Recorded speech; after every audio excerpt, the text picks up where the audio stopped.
An inside look at covering the National Football League, next on a special edition of Carpe Diem.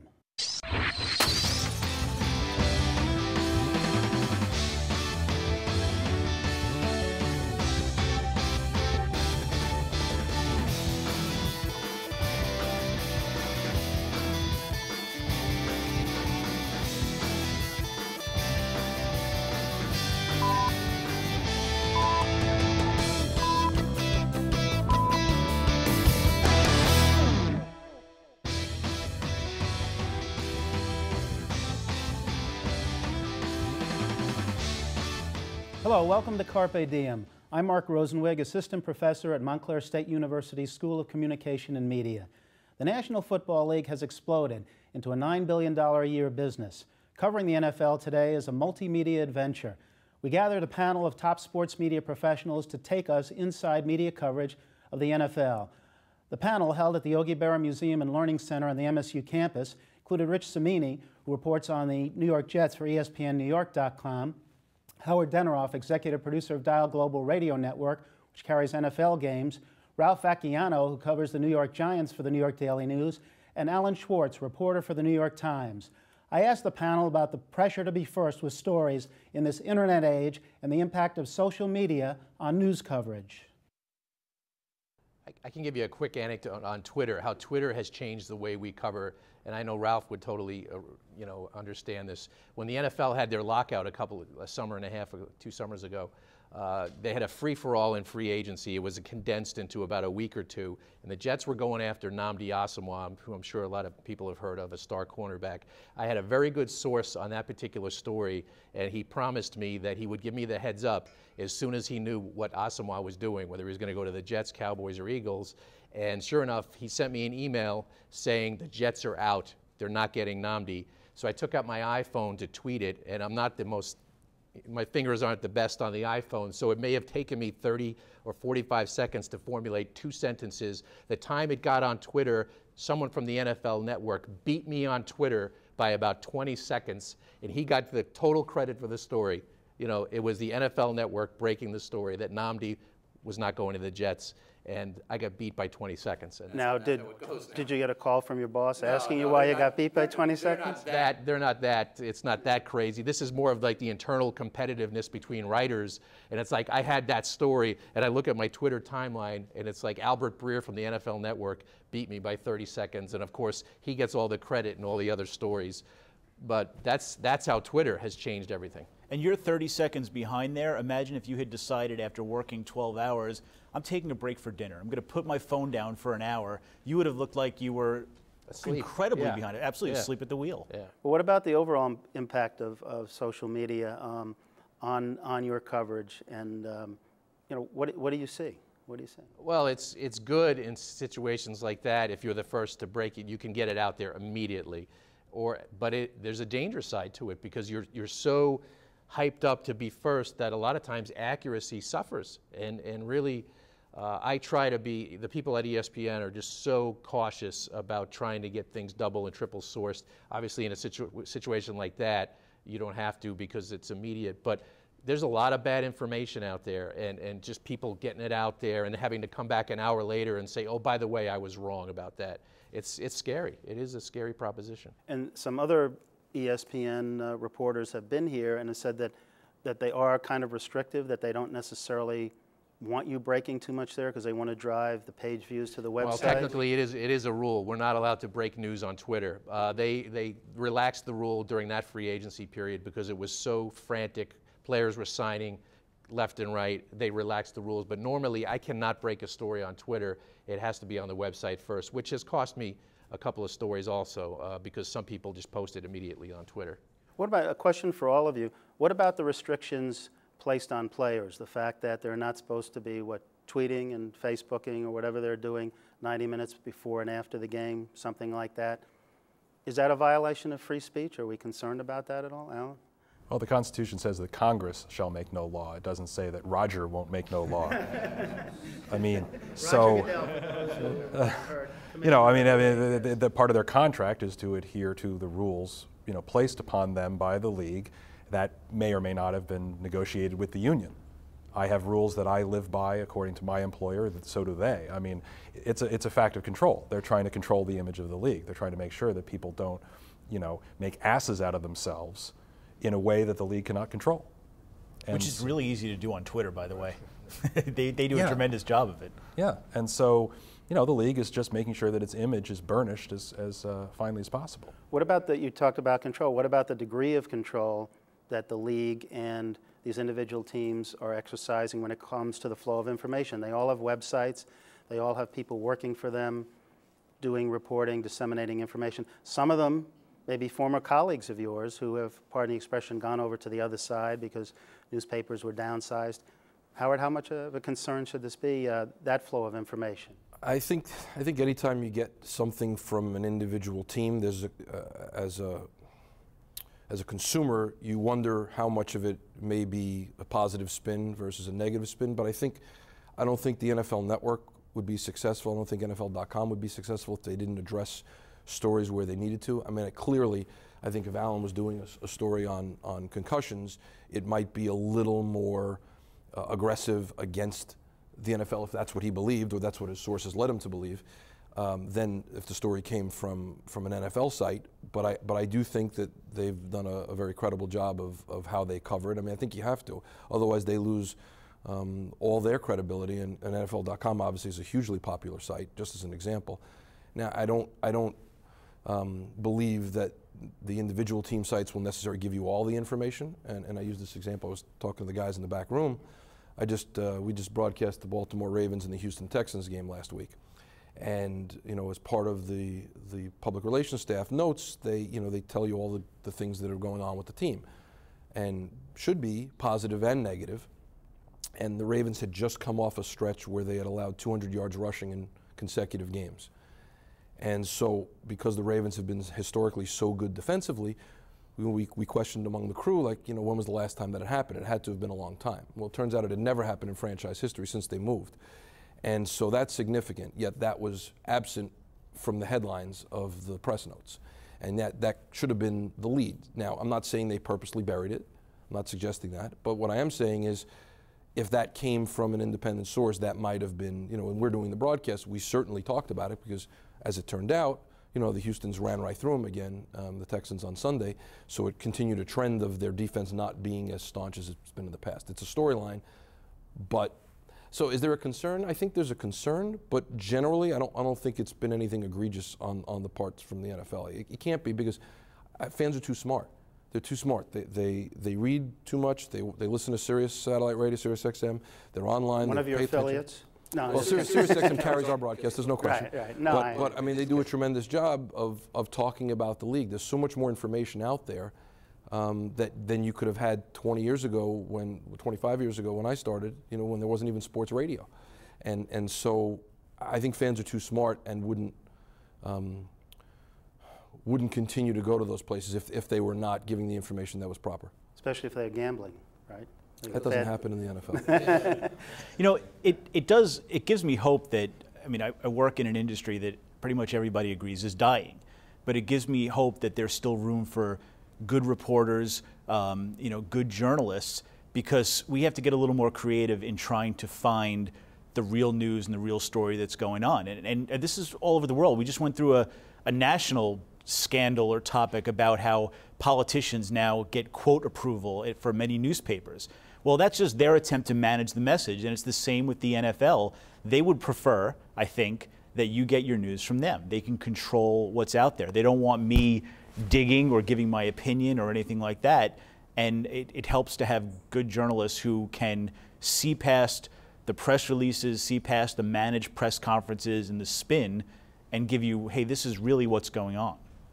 But what about if they put restrictions on you? For example, the Denver Broncos not too long ago decided that they didn't want reporters tweeting or text messaging from the practice field. Would that be a concern as a reporter, something like that, Al? I have a bit of a different approach to these things. It's a matter of economics, and they will place those restrictions on you if the alternative is worse. Now, what are you going to do? Are you going to threaten to not cover the team? Are you just going to? The team is going to do whatever it can to keep you from doing stuff it doesn't like. And the fact is we need them more than they need us. And that's just a fact of life. And I mean, when Yogi was with the Yankees and whatever, you know, maybe they needed the press to build their image, to sell them to the fans, to keep the fans interested.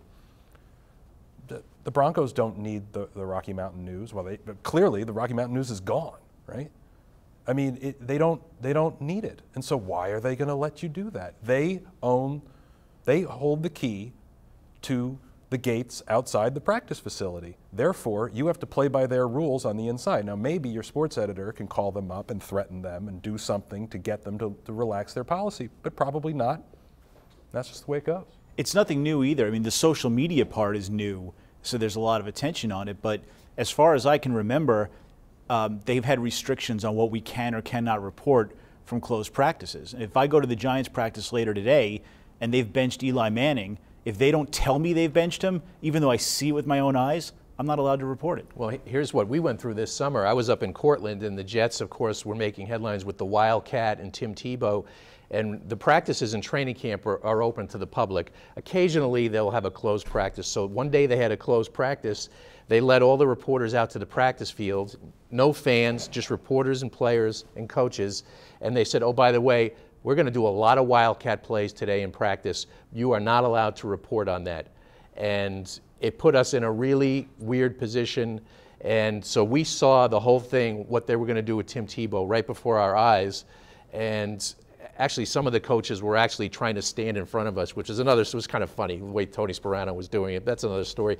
But we were totally restricted from reporting on that. And had, you know, I'm second guessing myself. Had I a chance to do it again, I would have walked out of the practice, because basically it restricted us from doing further reporting after practice based on like getting independent corroboration on what we saw. It put us in a really bad situation. If I had to do it again, I would have walked out of the practice, and that way no one could accuse me of reporting something I saw.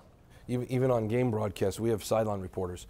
And you know, certainly not just related to injuries, but there are times that our sideline reporters hear things down there or see things down there that we're not allowed to report on. If the fans in the first row can see it, then we're allowed to report on it. If the fans in the first row can hear it, like if there's a defensive coordinator or an offensive coordinator yelling at the quarterback and the fans in the front row can hear it, that's fair game.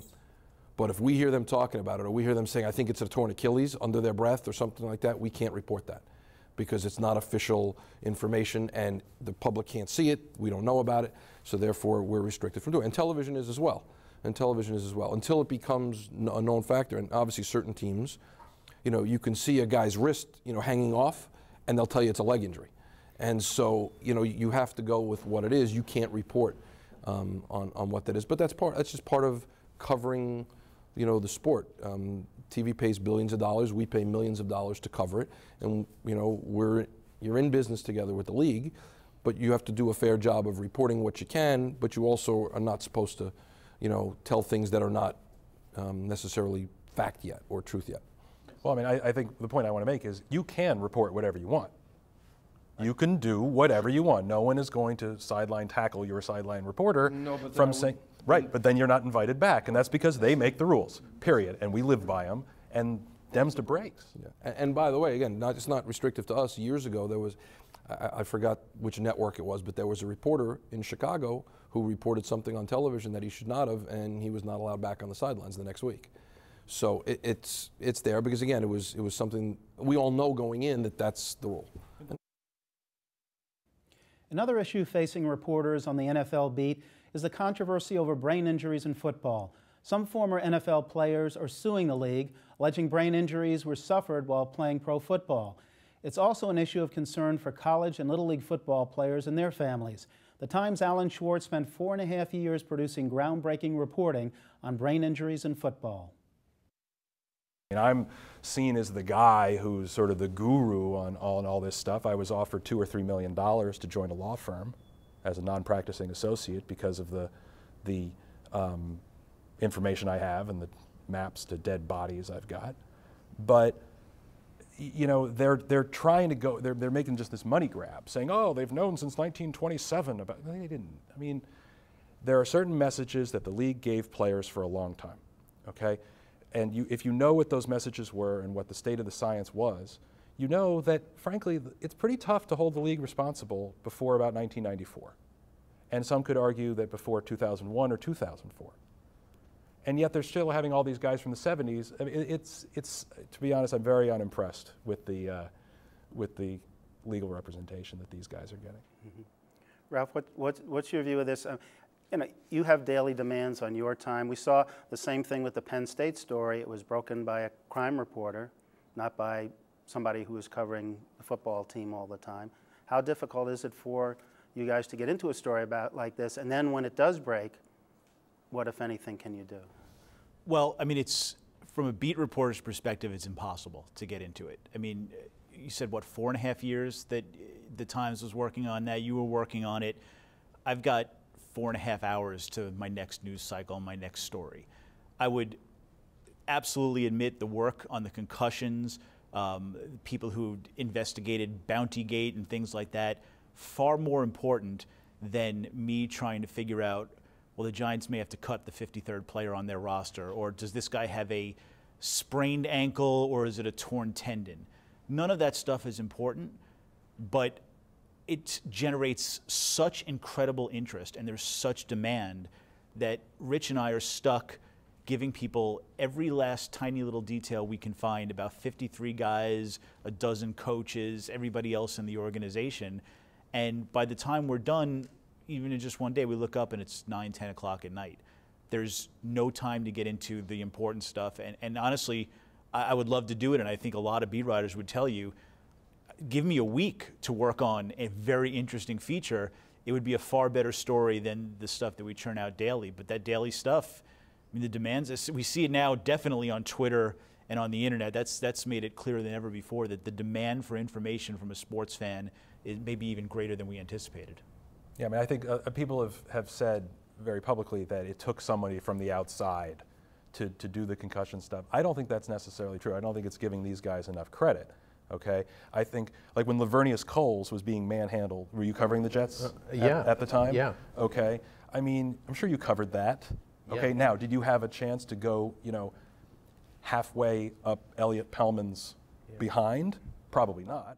But can you just explain what that was? Well, he had a bunch of concussions in a row. Is that what you're referring to? Like I mean, he was like sent out, 2 or 3 weeks yeah, in a row. 2 or 3 weeks in a row, and he was clearly, they used him as a decoy. The Jets sent Lavernius Coles, who was still experiencing concussion symptoms, okay? I mean, it was known. It was not a surprise. They sent him, they put him out on the left-hand side solely as a decoy. I think it was against the Raiders, okay? And, you know, he got bumped and run, you know, and it was insane. This is like 2007. I mean, that's the kind of thing that the league is going to be held responsible for. Yeah, it's changed so much. I mean, there's another instance. Wayne Corbett was knocked out in a game against the New York Giants, knocked cold, and he went back in the second half. I mean, that would never happen now. Well, it's against the rules now. Yeah, I mean, the word, as soon as a coach mentions after the game the C word, if he says concussion, Darrelle Revis has a concussion. I like when they said he had a mild concussion. It was like, well, it's a concussion. And as soon as they say that, you know that guy is not playing next week. It's the word. Some coaches won't say the word. They'll say, well, he might have a head injury, because they know as soon as the concussion word comes out, and as soon as it's attached to a high-profile player like a Darrelle Revis, or if an Eli Manning had a concussion, then that guy's not playing that week. There's too much scrutiny on it right now. But like Alan said, up until a few years ago, guys were playing all the time. You know, I talk to former players now. I have a story on the website with Dennis Byrd and Scott Mercereau. Scott told me about, he had such a bad concussion in a game. Ironically, Dennis kicked him in the head accidentally. He couldn't even remember the game. He was playing the next week. I mean, you know, back then it was like, unless you were dizzy and you couldn't tell you how many fingers a guy was holding up, but in front of you, you were back in the game. And I should mention too that story you've posted online, ESPNNewYork.com, about Byrd and Mesereau and how they collided in a game, and the repercussions for both of them physically to this day. Yeah, and I talked to Dennis 2 nights ago, and I said, Dennis, you've been through hell. I mean, he still struggles to walk. I go, would you do it again? And he said, if I could turn back the clock and I was 26 and healthy, He goes, I would beg, borrow, and steal to get a uniform and get back out there. And the same thing I said to Scott Mercereau. He went through his own personal health problems, and he would said, I would do it in a second. I would do it all over again. He goes, you know what you're getting into? You're trading dollars for health.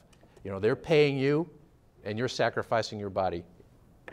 Yeah, I think that's a very dangerous, there's nothing wrong with reporting it, okay, but I think it's an incredibly dangerous message to children, okay, to young players. Because all these guys, Terry Bradshaw and, you know, whoever, going out there and saying, you know, I would still play football again. I wouldn't trade my career. These are the 0.001% who became, for whom it was a windfall, okay? But kids hear this, and when they're 12, okay, and they're like, well, you know, these guys would play football again. Well, of course they would. They know that they made it. What about the 999 kids who didn't? What if they are paralyzed like Dennis Byrd? Do you think that I mean, what about Eric LeGrand? I mean, that's a whole separate issue. We can get into that later. But what we did at the Times, which I think, again, was a privilege that we had because we had the resources and they devoted the time to it, is we took a look at what happened in the National Football League and how it influenced behavior on the lower levels of football, and how what happens on Sunday happens the next Friday night. And the type of messages that you hear these guys make, I think, you know, and then of course we disseminate, I think is unbelievably dangerous. Well, there are two very good stories in the Times yesterday and today about Little League football. In this case, some of it in the state of Massachusetts, and the fact that they talk about one game where the youngest player was 10, and during the course of the game, at least 5 of these young kids got head injuries, and the game continued, even though it was one-sided and so on. So, you know, maybe things like that, if people report on things like that, it'll be more instructive. You brought up Eric LeGrand's name, the paralyzed player, you may recall from Rutgers from a few years ago during a game with Army. He's a very public person now. What's your view about his situation? What should we learn from that? Well, I mean, he's on a media tour right now because of his books, and I saw on ESPN, not to pick on ESPN, that's where I saw it, you know, an interview where, you know, the interviewer was just pandering to the whole, you know, pathos of the story, and like, he's so inspirational, and look at what this kid's doing, and how does it feel to be influencing all these people positively, Eric? And if you had it all to do again, would you still get hurt? You know, are you glad you're in this position? He said, yes, I am glad I'm in this position because I can influence so many more people now. And I thought that was one of the most irresponsible 10 seconds in the history of sports television. Because Eric LeGrand right now is in a position to talk to kids about how to tackle so you don't end up paralyzed. Eric LeGrand was known, and this is one thing that hasn't been reported, okay? And maybe that's because I don't know why, okay? But Eric LeGrand was known for leading with his head on every special teams play. He was known for it. The reason Eric LeGrand got hurt was not God's will. It was not an accident. It was a fundamental flaw in the teaching of tackling to American children. And that is not being reported. And Eric is, I think, understandably, okay, distorting the real value of his story. And you know, I could say maybe I'm picking on him, all right? You know, he said he would do it all over again. Would Ryan Doherty? Anyone here know who Ryan Doherty is? 16-year-old kid at Montclair High School in 2008 got killed by second impact syndrome because he played with a concussion. Would he do it all over again? I'd love to have his parents here, wondering what Eric, you know, wondering about. These are the things that I got pickled in for 4.5 years. And you talk to enough parents of dead children, and I'm still a football fan. I love football. My kid plays flag football just because that's what's available to him now. I love football, but I don't blame football for people playing it stupid and for people disseminating messages to children who don't know any better but to follow them. I'm dominating things enough. I wonder what would happen, not to play this out a little bit. I don't know who covers Rutgers football. I don't know how it was covered at the time, but you know, let's say the Daily News had a beat writer covering Rutgers, which we don't. Eric LeGrand, that story happens, it becomes this feel-good, first it's a tragedy, then it's a feel-good story that he's recovering and he's got a positive attitude. How hard would it be for a beat reporter to write, he's at fault because of his tackling, and Greg Schiano is at fault for teaching it that way? I think what happens immediately is the reporter that writes it becomes the villain. I think, knowing what I know about Greg Schiano and the way he had that program, he cuts off access, which makes that reporter useless. There's pressure on the paper in a very competitive industry. How could you attack this young man in his tragic moment? Look at the inspiration he's become, because that's the storyline, and you're hitting him for basically causing this himself. It's incredibly hard. What you need in that case, and I think this is the larger point, you need somebody like on the outside, right, somebody that you were able to do to investigate the concussion. The beat reporter would be in an impossible situation, and it's too bad. But yeah, I mean, but you also, there are ways of writing it that are not as, frankly, insensitive as I'm being now. Okay, I mean, you can just analyze the hit, analyze what happened. You'll get an expert to say he was leading with his head, and that's a bad thing to do. He led with his head on that tackle. It wasn't an accident. Why? Or could you analyze with an expert 5 other games, and if there's a pattern, yeah, go look at the then, film. He leads. You know, facts are facts. I mean, is that far-fetched to do that, or that's really sticking your neck out, right? I mean, it might be different at covering a college team with the restrictions a coach like Schiano would put on you. I think this is going back 20 years, but I covered the Dennis Byrd injury, and I recall writing a story raising the fact that he did lower his head at the last second. I mean, there's no doubt that he dropped the crown of his helmet and he collided into his teammate. And I remember writing something at the time that this was not cool. I mean, it technically was not proper tackling technique, but the guy's in a wheelchair, in LeGrand's case for the rest of his life, probably. I mean, I hope he walks again. Dennis can walk again. It was a little bit of a different injury, but at the time, there's so much tragedy. There's so much.